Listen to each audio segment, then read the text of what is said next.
Assalamualaikum warahmatullahi wabarakatuh. Hari ini kita belajar tentang listrik statis ya.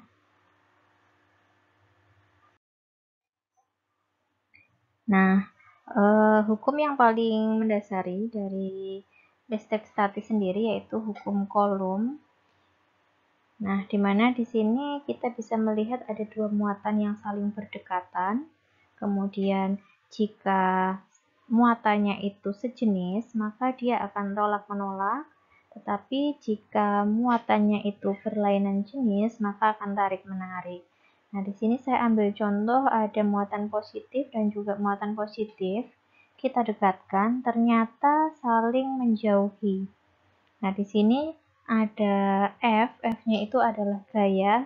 Gayanya karena di sini tolak-menolak atau saling menjauhi, maka kita sebut dengan gaya tolak.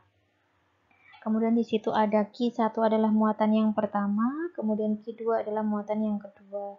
Dan R di situ adalah jarak yang memisahkan antara muatan yang pertama dengan muatan yang kedua. Kemudian ini contoh apabila ada dua muatan yaitu muatan yang berlainan jenis yaitu muatan positif sebagai Q1 atau muatan yang pertama, kemudian ada Q2-nya itu negatif. Bagaimana kalau kita dekatkan? Nah, maka yang terjadi adalah saling tarik-menarik. Nah, ini F-nya yang bekerja di sini adalah gaya tarik karena saling mendekati atau tarik-menarik. Q1-nya sama ya, muatan yang pertama, Q2-nya adalah muatan yang kedua. Kemudian R-nya adalah jarak yang memisahkan antara muatan yang pertama dengan muatan yang kedua. Nah, ini kita sebut sebagai hukum Coulomb.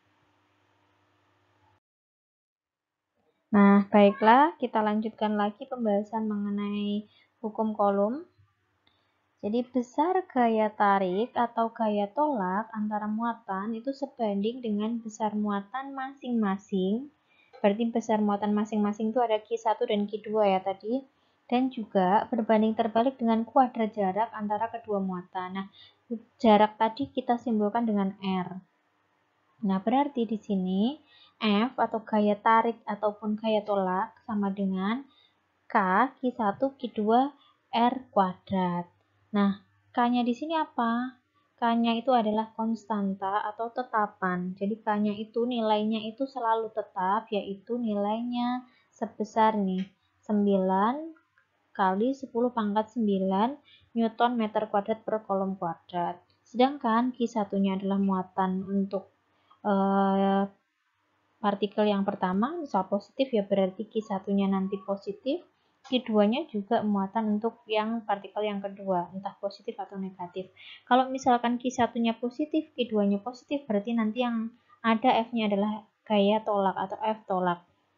Sedangkan ketika Q1-nya misalkan positif, Q2-nya negatif, seperti yang saya contohkan tadi, maka akan menjadi F-nya adalah F tarik-menarik atau F tarik atau gaya tarik.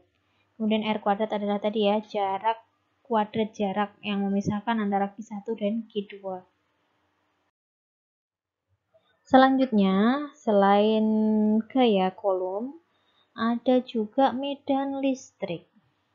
Nah, dari kata medan ini kan berarti area ya, berarti ruang di sekitar muatan listrik yang masih dipengaruhi oleh gaya listrik. Jadi medan ini adalah daerah atau ruangan yang masih di sekitar muatan listrik yang masih ada pengaruh atau masih terkena dari dampak gaya listrik tersebut. Ya, misalkan begini, kalau ini kan sebetulnya yang kita pelajari, yang kita amati itu tidak bisa kita lihat secara langsung ya, karena medan ini kan kalau listrik itu kan hubungannya dengan radiasi ya. Jadi kita memang tidak bisa mengamatinya secara langsung, tapi gambarannya ketika misalkan kalian menyalakan lampu atau menyalakan senter, kemudian daerah yang masih terkena senter atau masih terkena cahaya dari senter kalian, itulah yang kita sebut dengan medannya atau areanya. Kemudian, benda uji muatan listrik Q diletakkan di dekat benda bermuatan listrik Q besar jika benda uji mendapat gaya, maka tempat di mana benda uji berada di dalam medan listrik benda bermuatan Q besar. Nah, ini saya misalkan begini ya, di situ ada Q besar dan juga ada Q kecil. Jadi yang Q kecilnya tadi adalah benda uji atau muatan uji. Kemudian didekatkan dengan muatan listrik positif ya. Nah, kemudian semakin jauh letak benda uji dari benda bermuatan Q, maka gaya pengaruhnya semakin kecil, sehingga kuat medan listriknya semakin kecil juga, karena pengaruhnya dari medan tadi. Jadi kita semakin menjauhi area tersebut, maka kita akan semakin sedikit merasakan dampak dari medan yang ada tersebut. Sama saja, misalkan kita semakin menjauhi cahaya lampu, berarti kita semakin tidak akan mendapatkan terang yang dihasilkan dari lampu tersebut. Jadi kita sudah tidak terpengaruh lagi sampai benar-benar kita tidak mendapatkan cahaya tersebut. Nah, tetapi yang di sini yang kita maksud adalah medan listrik. Kita tidak dapat pengaruh dari gaya listrik tersebut. Kemudian saya lanjut ke garis-garis gaya listrik. Nah, yang pertama yaitu medan listrik digambarkan sebagai garis-garis gaya listrik. Nah, kalau kita gambarkan arahnya seperti ini ya. Jadi, arah garis gaya listrik muatan positif itu meninggalkan muatan, atau kalau kita bisa bilang itu arahnya keluar. Nah, maksudnya keluar itu seperti ini. Di sini kan panahnya keluar ya. Jadi itu kita sebutnya meninggalkan muatan. Jadi muatannya ini kemudian panahnya keluar. Nah, ini kita maknai sebagai meninggalkan muatan atau arah garis gayanya itu keluar. Sedangkan untuk yang muatan negatif itu sebaliknya dari yang muatan positif tadi. Arah garis gaya listrik muatan negatifnya itu menuju muatan. Nih ya, kalau ini tadi panahnya keluar, kalau untuk yang negatif itu panahnya masuk, menuju ke muatan tersebut. Jadi saling berlawan. Kemudian, pola dari garis gaya listrik pada dua muatan yang berdekatan. Kalau saya punya di sini ada muatan positif, saya dekatkan dengan muatan negatif. Tadi yang positif arahnya keluar. Berarti di sini garis-garisnya itu keluar. Kemudian karena muatan negatif itu tadi masuk atau menuju, maka di sini dari muatan positif akan menuju ke muatan negatif. Jadi panahnya seperti ini. Itulah yang menyebabkan bahwa ketika muatan positif dan negatif didekatkan itu akan saling tarik-menarik. Kemudian ini bagaimana jika yang kita dekatkan adalah muatan yang jenis. Saya punya muatan positif dan positif. Berarti sama-sama keluar, sama-sama menjauhi. Nah, maka nggak akan ketemu. Ini menjauhi, yang positif ini juga menjauhi. Jadi tidak ada yang dituju. Nah, karena tidak ada yang dituju, mereka tidak saling berdekatan, tidak saling tarik-menarik. Akhirnya saling tolak-menolak. Nah, ini ya. Ini untuk gambaran ketika positif menuju negatif tadi. Kemudian, kuat medan listrik. Tadi kita sudah mempelajari tentang medan listrik. Jadi, kuat medan listrik itu adalah seberapa kuat dari medan listrik tersebut. Nah, tadi kan semakin dekat itu semakin kuat dan semakin jauh itu maka pengaruh dari medan listriknya juga akan semakin lemah. Nah, di sini benda bermuatan listrik Q besar diletakkan benda uji bermuatan Q kecil berjarak R, maka besar kuat medan listrik di titik benda uji atau Q kecil adalah gaya listrik yang ditimbulkan benda bermuatan dibagi muatan uji. Nah, jadi kalau gaya tadi itu melibatkan muatan yang lain, karena gaya itu berarti bisa saja tarik-menarik atau tolak-menolak. Berarti hubungan dari dua muatan yang berbeda. Tetapi untuk medan listrik itu setiap muatan punya medannya masing-masing. Jadi rumus untuk medan itu adalah F sama E, atau E ini adalah simbol dari kuat medan listrik sama dengan F per Q. F itu adalah tadi ya, F adalah gaya. Gaya tadi adalah nilainya K, Q1, Q2 per R kuadrat. Nah, jadi kalau kita tuliskan lagi, F-nya kita jabarkan, F itu nilainya ini. Nah, ini adalah F. Nah, F itu ini. Nah, kalau kita sudah punya F-nya ini, kemudian Q-nya ini saya taruh di sini. Nah, kemudian sama-sama punya Q ya. Nah, Q-nya bisa kita coret nih. Nah, Q-nya habis, yang kecil. Jadi, E-nya tinggal K, Q per R kuadrat. Nah, jadi rumus untuk E adalah E sama dengan K, Q per R kuadrat. Ini adalah rumus untuk mencari kuat medan listrik. Dengan E adalah simbol dari kuat medan listrik, K-nya tadi tetapan, Q besar adalah muatan, dan R adalah jaraknya. Nah, ini untuk keterangannya ya. Baik, kita lanjutkan lagi.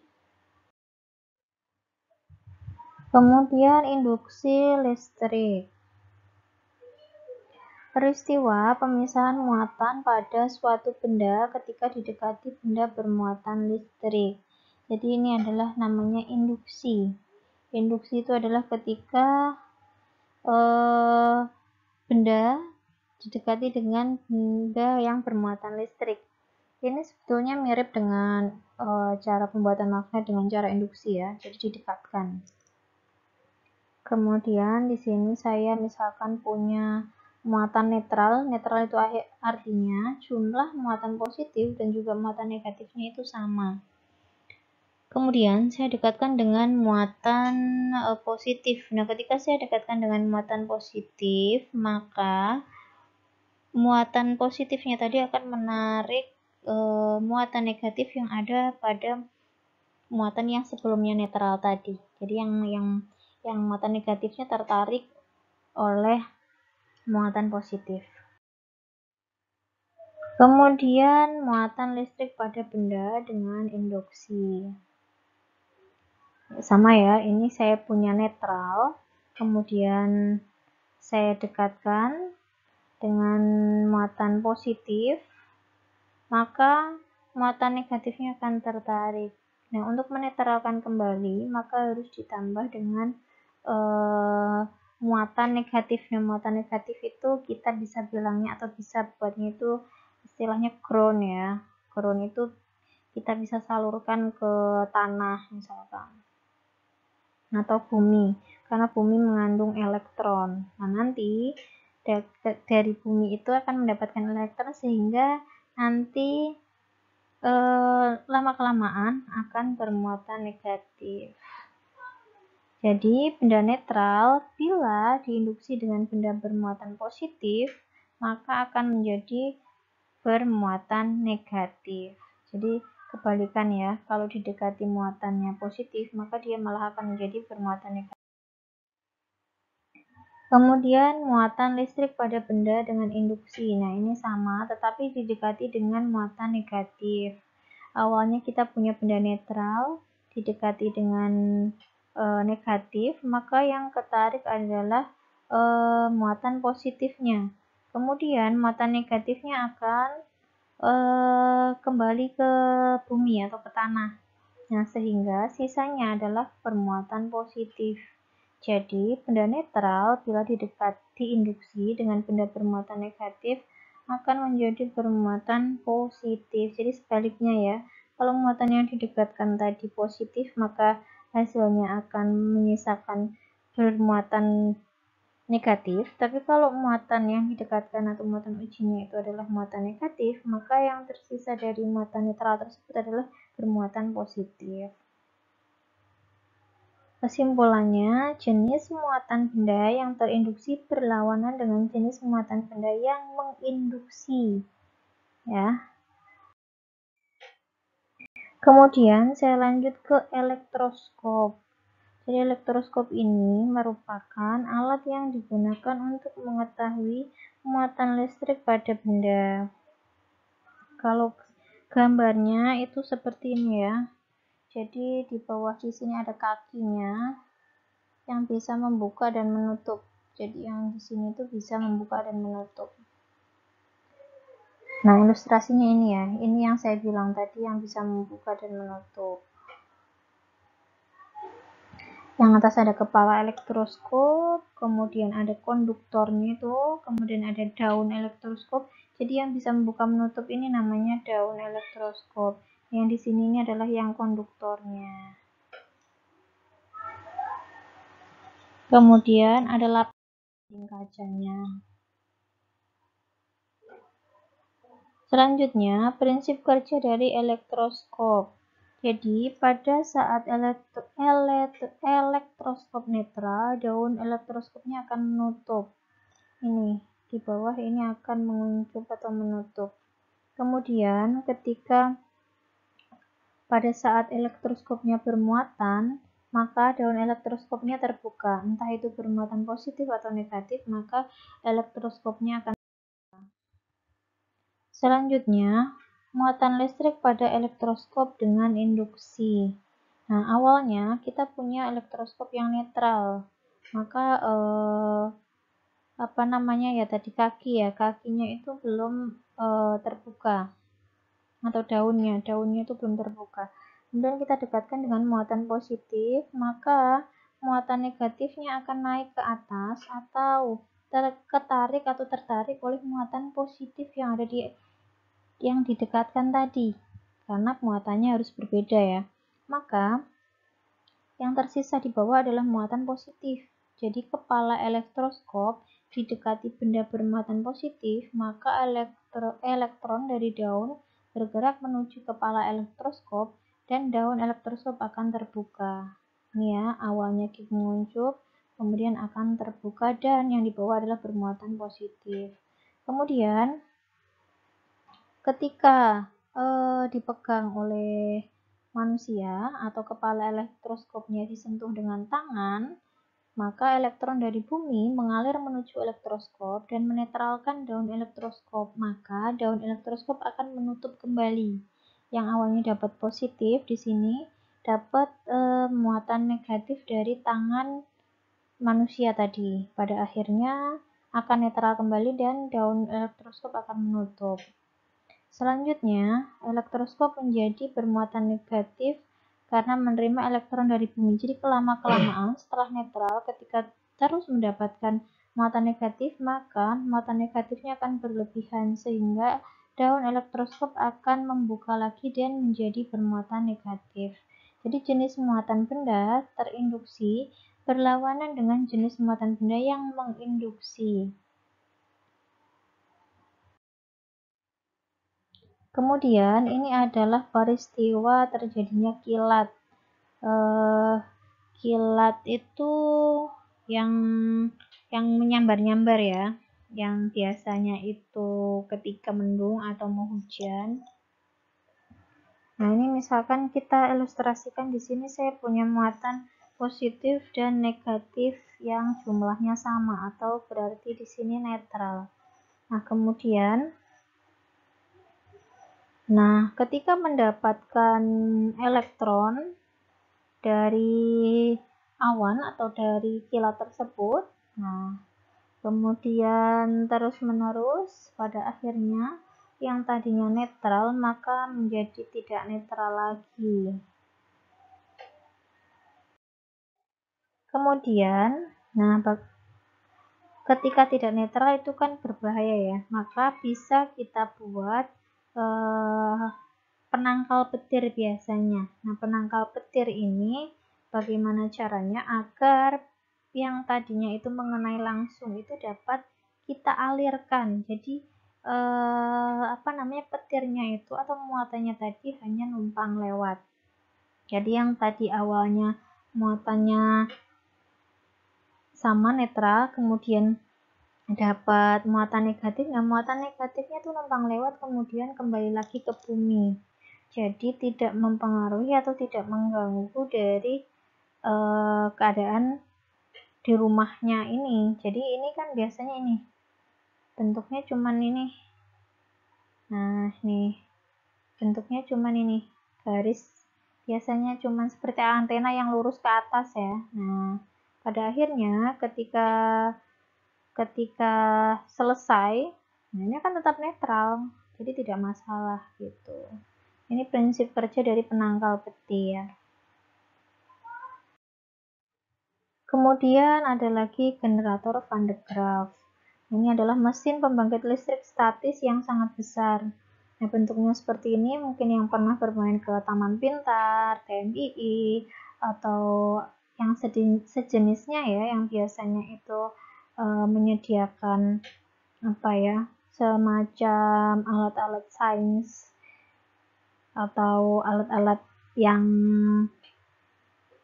memanfaatkan dari listrik statis ini. Nah, nanti silahkan dicoba. Jadi, di sini ada muatan positif dan negatif yang dialirkan. Nah, jadi yang negatif itu berasal dari bumi atau berasal dari tanah, kemudian mengalir terus-menerus. Pada akhirnya, di situ ada muatan negatif yang berlebih. Nah, nanti ketika kalian mendekatkan tangan atau memegangnya, ini yang bisa membuat rambut kalian itu menjadi berdiri.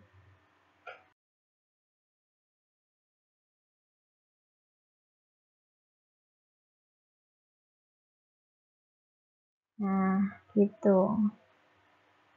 Kemudian ini sumber-sumber pustakanya bisa dibaca di Tipler ya, atau Paul Tipler. Kemudian fisika untuk sains dan teknik itu kalau listrik itu ada di jilid 2 karena ada 2 jilid. Kemudian bisa juga dari ini bukunya Setiawati, juga bisa dari Douglas C. Giancoli. Nah, Giancoli ini juga ada 2 jilid. Kalau nggak salah juga yang listrik itu juga ada di jilid 2 gitu. Kemudian saya lanjutkan untuk contoh soal. Nah, misalkan di sini saya punya 2 buah muatan, yaitu muatan A dan juga muatan B. Masing-masing besarnya yaitu yang muatan A plus 40 mikrokulum dan yang B plus 40 mikrokulum, jadi besarnya sama. Keduanya terpisah sejauh 40 mm di udara. Berapakah besar dan arah gaya listrik kedua muatan tersebut? Nah, karena di situ muatannya mikrokolom ya.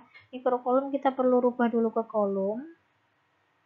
Kemudian milimeter, jaraknya harus kita rubah dulu ke meter. Jadi kita semuanya jadikan satuannya itu menjadi satuan SI.